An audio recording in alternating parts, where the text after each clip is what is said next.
5년째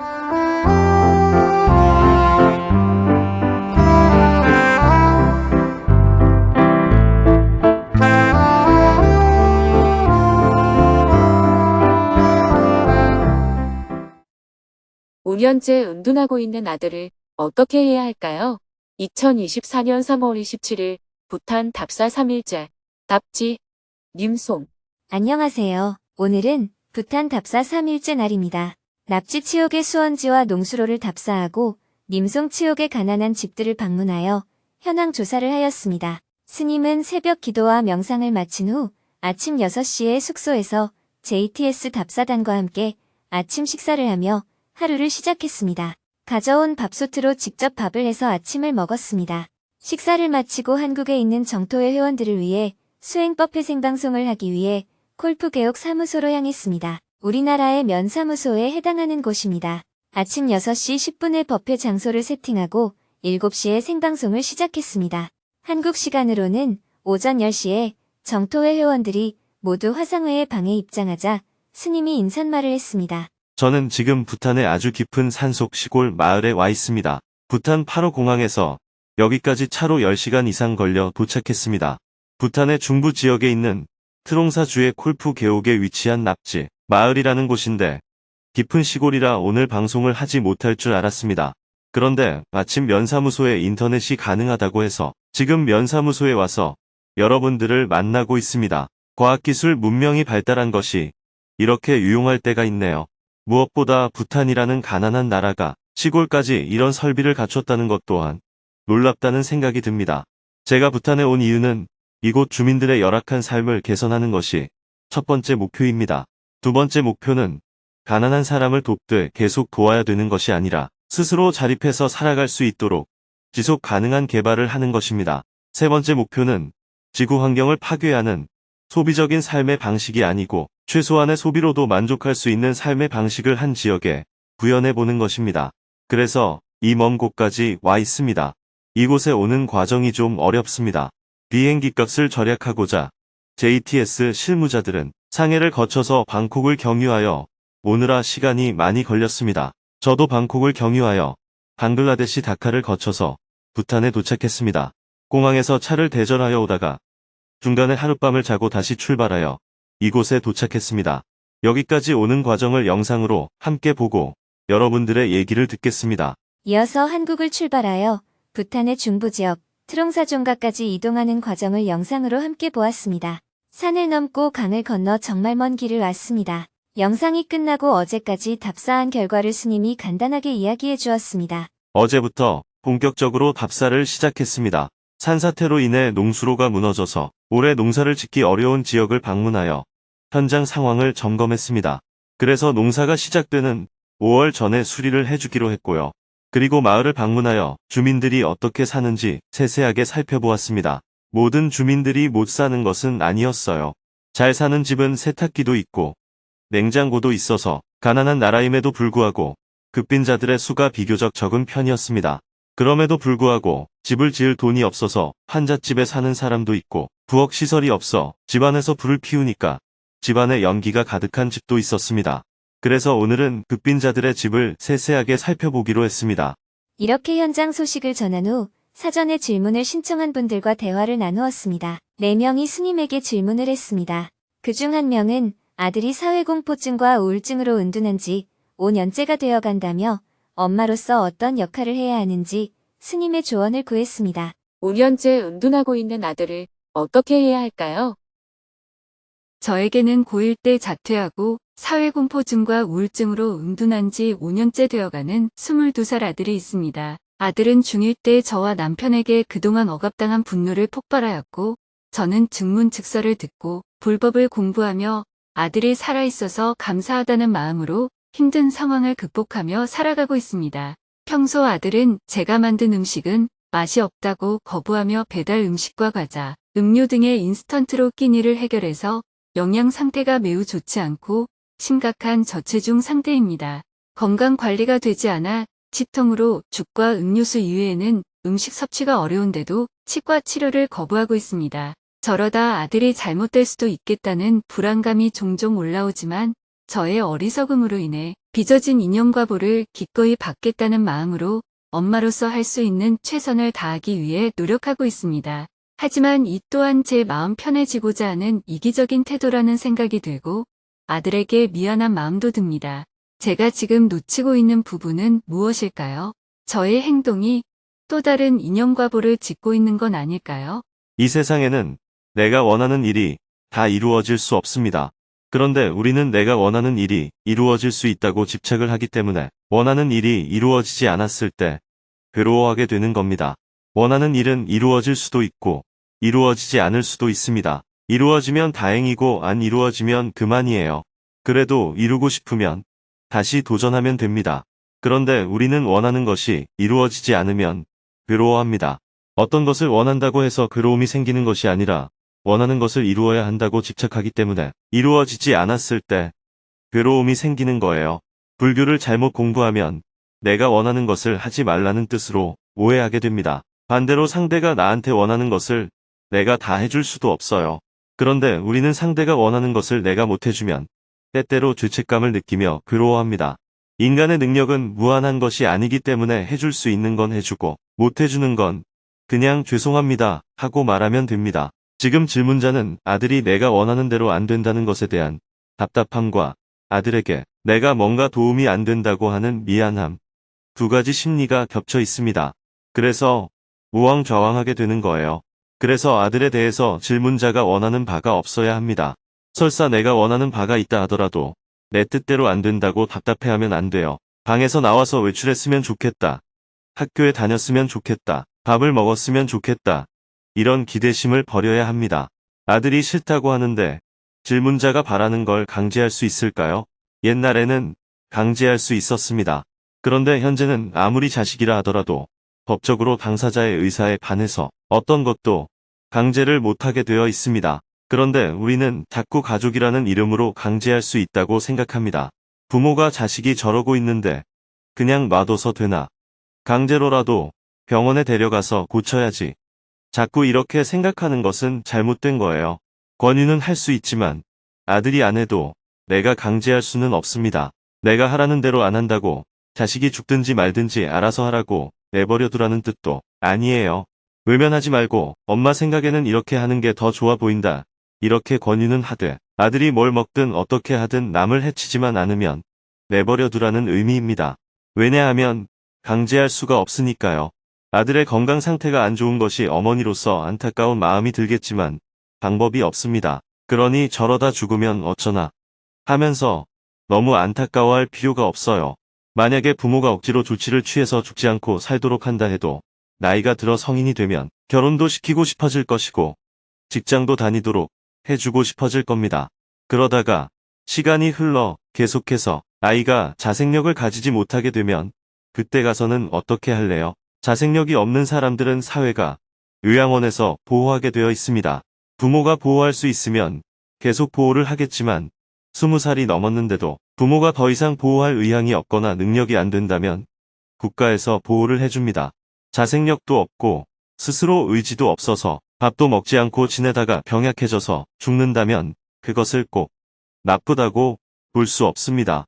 억지로 보호받아서 60살까지 사는 것이나 지금 죽는 것이나 무슨 차이가 있어요? 부모로서는 마음이 안타깝지만 자연 생태계의 관점에서는 자생력이 없어서 저절로 죽는 것은 누구의 잘못도 아니고 죄악도 아니에요. 그러니 아들을 그냥 지켜보면서 본인이 요청하는 것만 해주어야 합니다. 아들이 요청하더라도 사회적으로나 법적으로 어긋나는 것은 해주면 안 됩니다. 지금은 부모가 아이가 건강했으면 좋겠다, 결혼했으면 좋겠다, 공부했으면 좋겠다 같은 과도한 요구를 할 때가 아닙니다. 지금은 본인의 생존도 어려운 상태이기 때문에 부모가 정성을 다해 도와주지만 강제해서는 안 됩니다. 결과가 어떻게 되든 자연스럽게 받아들여야 나중에 아무런 후회가 없습니다. 혹시 잘못되면 어떡하나 하는 생각을 자꾸 하기 때문에 너를 위해서라는 이름으로 자꾸 강제하려는 마음이 드는 겁니다. 본인의 생명을 어떻게 하는가는 본인의 권리이고 자유입니다. 스님은 자식이 없으니까 그런 소리를 한다고 할지 모르지만 이런 관점을 가져야 질문자도 괴롭지 않고 아이에게도 도움이 되는 삶을 살아갈 수 있습니다. 이런 자식을 둔 부모도 행복하게 살아야 해요. 이런 자식을 둔 부모가 행복하게 산다고 죄의식을 가질 이유가 없어요. 이런 자식을 둔 부모라고 해서 죽을 때까지 괴롭게 산다면 그건 어리석은 행위입니다. 그렇다고 자식을 내치거나 외면하라는 얘기가 아니에요. 도울 수 있는 건 도와야 합니다. 그러나 내가 할 수 없는 일로 죄책감을 가질 필요는 없습니다. 웃으면서 즐겁게 살아도 부모로서 전혀 자격 미달이 아닙니다. 질문자가 걱정하는 일이 설령 일어난다고 해도 꼭 나쁜 일이 아닙니다. 그런 일이 일어나면 그것대로 마무리를 하면 됩니다. 이런 관점을 가지면 조금 더 마음의 여유가 생길 겁니다. 감사합니다. 잘 알겠습니다. 계속해서 질문들이 이어졌습니다. 4명과 증문즉서를 한 후 스님이 정리 말씀을 해주었습니다. 질문하신 여러분 한 분 한 분의 소감까지 들어보면 좋겠는데 지금 제가 답사를 하는 중이고 어제 약속한 사람들이 기다리고 있어서 여기에서 법문을 마쳐야 할 것 같습니다. 다음 주에 한국에서 뵙겠습니다.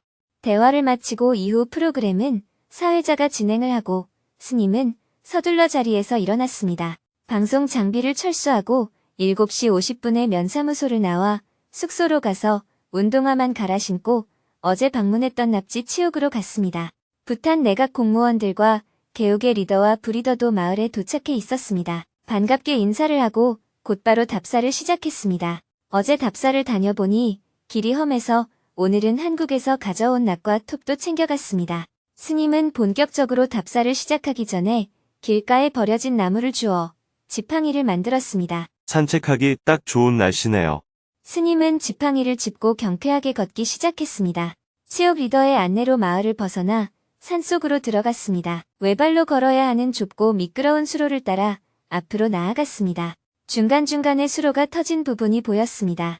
돌이 무너져 수로를 가로막은 곳도 있었습니다. 모두 보수를 해야 하는 상황이었습니다. 수로에 금이 간 곳도 있었습니다. 스님은 치옥의 리더에게 금이 간 곳을 가리키며 말했습니다. 이런 곳을 다 보수해야 해요. 이렇게 금이 간 곳도 미리 고쳐놓지 않으면 물이 새서 산사태가 나게 되어 일이 커지게 됩니다. 20분을 더 걷자 첫 번째 수원지가 나왔습니다. 돌이 무너져서 수원지를 가로막고 있었고 추가로 바위가 낙상할 위험이 있어서 보수가 필요해 보였습니다. 낙상 위험이 있는 바위는 미리 떨어뜨려야 하고 무너진 돌들을 치워서 물길을 터주어야 합니다. 그리고 새로 둑을 쌓고 수문을 설치하면 좋겠어요. 내각 공무원이 말했습니다. 예. 저희들은 미리 대비하는 방안을 생각하지 못했어요. 지금 무너진 곳만 고쳤다가 또 바위가 무너지면 다시 고쳤을 거예요. 스님께 배웠습니다. 미끄러운 수로를 걸어 나와 다음 수원지로 갔습니다.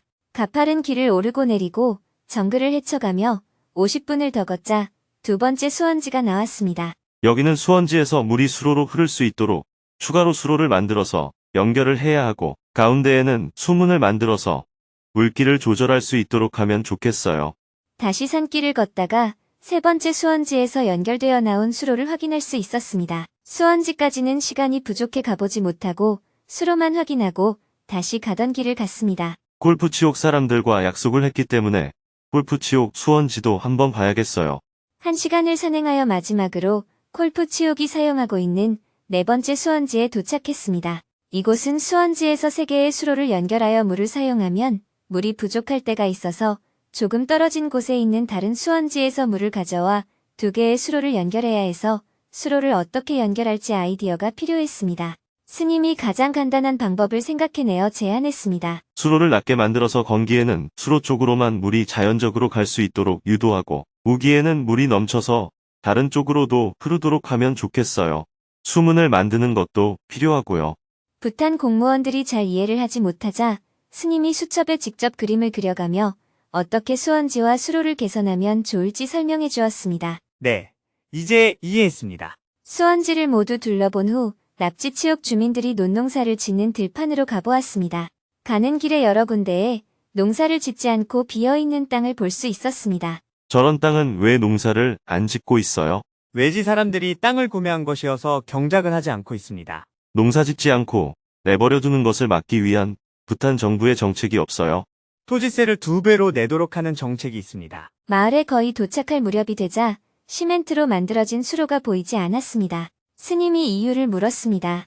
치옥의 리더가 대답했습니다. 마을 초입에는 예산 부족으로 수로를 만들지 못했습니다. 오전 11시에 납치치옥에 도착했습니다. 가장 먼저 절을 참배했습니다. 절 옆에는 신, 구, 의를 뜻하는 큰 돌 3개가 있었습니다. 다시 박사님이 설명을 해주었습니다. 저 돌에 글이 새겨져 있는데 누군가 와서 그 뜻을 해석해 줄 것이라고 하는 전설이 있어요. 혹시 스님이 아닐까요? 절에서 나온 스님은 납치치옥의 리더에게 부탁했습니다. 가장 시급한 것이 논으로 연결된 수로입니다. 수로부터 보여주세요. 네, 논까지 연결된 수로가 어떻게 되어 있는지 살펴보았습니다. 촉바가 알려주지 않았다면 수로인지 길인지 모를 뻔했습니다. 군데군데 돌이 놓여 있긴 했지만 수로가 아닌 논과 논 사이에 난 길로만 보였습니다. 수로를 만들고 앞으로 기계를 사용하려면 경운기가 다녀야 하는데 길과 수로가 겹쳐서 어떡하나요? 수로 옆에 논을 가진 주인들이 땅을 약간씩 양보하여 길을 넓혀야 하는데 괜찮을까요? 물이 흐른다고 하더라도 유실이 많을 것 같았습니다. 물이 흘러도 유실이 너무 많네요. 이건 수로가 아니라 그냥 길이에요. 시멘트로 농업용 수로를 만드는 것이 필요합니다. 어려운 공사가 아니니까 JTS에서 재료를 제공하면 주민들이 공사를 하는 쪽으로 해보면 좋겠어요. 그러면 콜프치옥과 납치치옥 두 마을의 물 부족 문제를 동시에 해결할 수가 있습니다. 농업용 수로를 모두 체크한 후 점심 식사를 하기 위해 11시 30분에 다시 숙소로 이동했습니다. 점심 식사를 하고 오후 1시에는 님송치옥으로 향했습니다. 이 마을에서는 가장 가난한 집들을 세밀하게 둘러보았습니다. 지난 2월 답사 때 집이 없어 집을 지어달라는 가구가 8가구였습니다. 부탄 정부에서도 자체 조사 결과 8가구가 가장 가난한 집이라고 알려주었습니다. 마을에 도착하여 8가구를 모두 방문해 보았습니다. 치옥의 가장 높은 곳에서부터 아래로 내려가며 한 집씩 방문해 보았습니다. 스님은 집집마다 어느 정도의 지원이 필요한지 꼼꼼하게 확인했습니다. 집이 없는 사람들인 줄 알았는데 알고 보니 나무로 지어진 집에서 살고 있었습니다.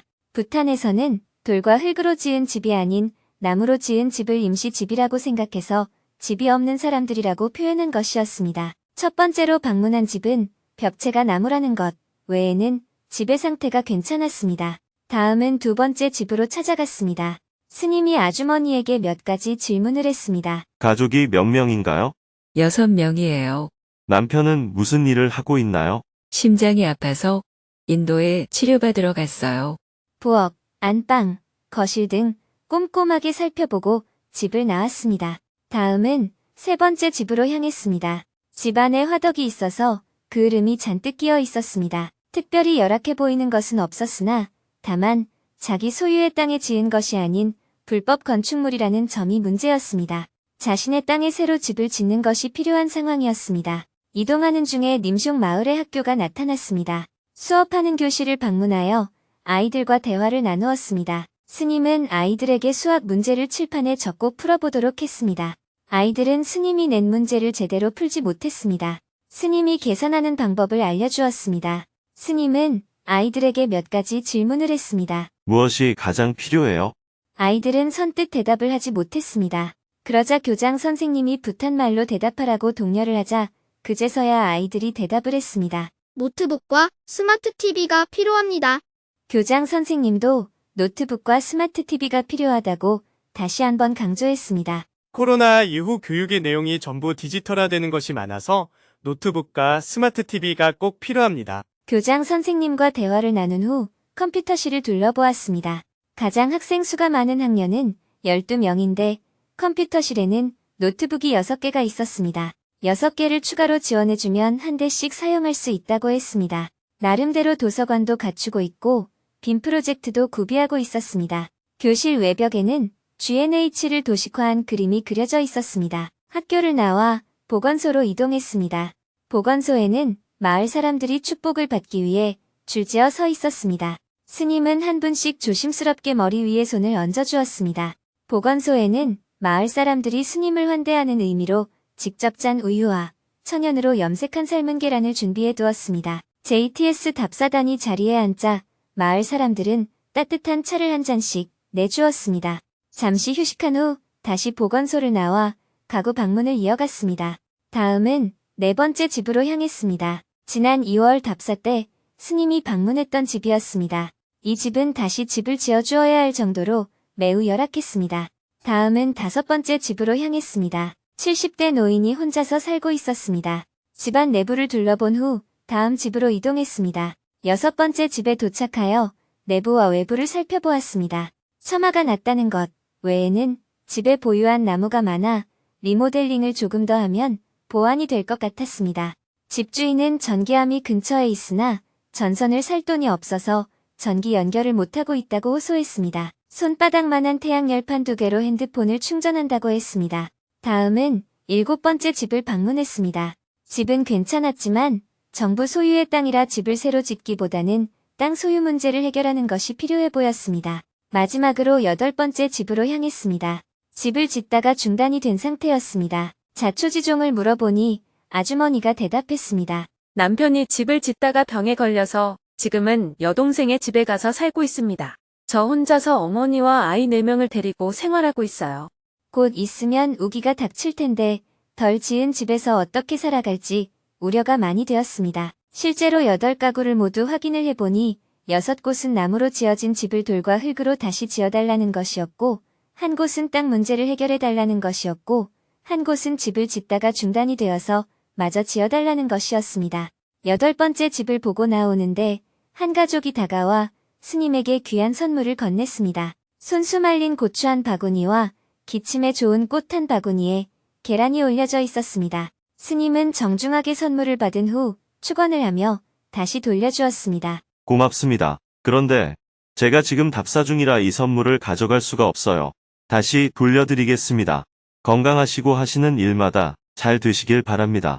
알고 보니 할아버지도 가난한데 지원을 못 받고 있다고 호소했습니다. 스님은 촉바에게 물어보았습니다. 제 기억으로는 지난 답사 때 이 할아버지는 옆에 자식이 살고 있어서 새로 지어줄 필요가 없다고 했던 것 같은데 새로 집을 지어주는 것이 필요합니까? 이런 경우 하나의 가구로 보면 집을 안 지어줘도 되고 2개의 가구로 보면 집을 새로 지어주어야 하는 문제가 있어요. 다시 확인을 해보겠습니다. 스님은 공무원들과 다시 의논해보겠다고 할아버지에게 말씀을 드렸습니다. 8가구를 모두 둘러보고 나자 오후 5시가 되었습니다. 마지막으로 템플 주변에 리모델링이 필요해 보이는 집을 더 살펴보았습니다. 하위 10%에 해당하는 집을 2군데 더 보여주세요.